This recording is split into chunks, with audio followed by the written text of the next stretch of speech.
You may notice on many places on the internet that certain content is being taken down. And on Facebook, sex education topics are being taken down. So this seems to be antithetical to what the goal of this seems to be, which, I mean, when censoring content, a lot of it is either to be advertiser friendly or to perhaps correspond with FOSTA, which is a regulation that makes platforms more liable for what their users say and do. It does cover sex workers and sex trafficking online, and it seems to be being used poorly in this case. If that is the case, it's not really clear what it is because no explanation has been given.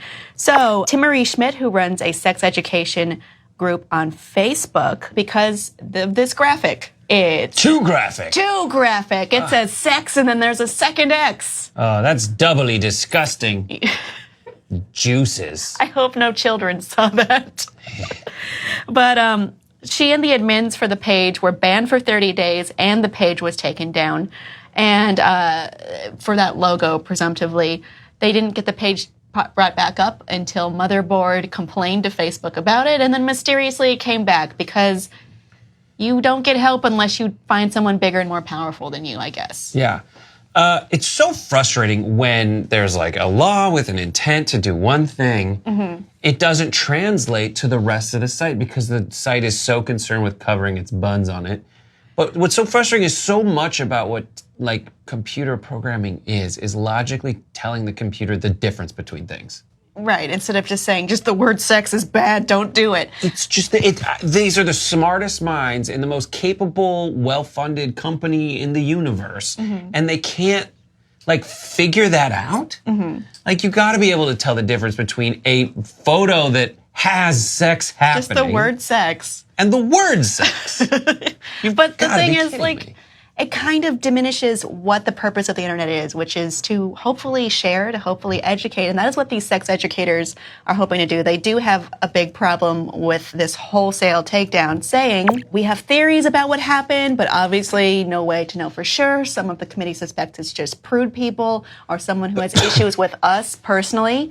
Also, we heard from D. Marcella Lyles. We are under attack simply for educating others. In short, what seems like a simple redirection or an alert for sensitive content is just one more way to collapse, conflate, and confuse the public on what sexuality education is. Why it matters and why their access to it is a right that they should have and not a commodity that should be in the hands of someone to decide who has the access or when. Which is a good point because a lot of sex education is not that. I mean, we were still talking about abstinence-only education, which has been shown through many studies and through a lot of data to not really work and to just result in misinformed young people or adults, depending on who's reading this. Right. It seems like they're just covering their butts because there is, and not on Patreon, but definitely on Facebook, there's all this advertiser upheaval where the advertisers are finding out. Originally, they just said, let's advertise on the internet. That's where stuff's at. But then the advertisers took some time to figure out, oh my gosh, people are talking about butts on that site. And then it's my tampon ad.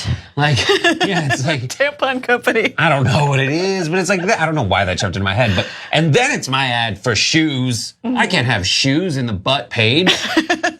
It's just so frustrating. Of course you can. And the reason you can is because if anyone knows, it's Facebook that wherever your ad ends up, it's in front of the people that they've learned are going to be most susceptible to it. And it's frustrating that they're taking it out on people just to cover their butts.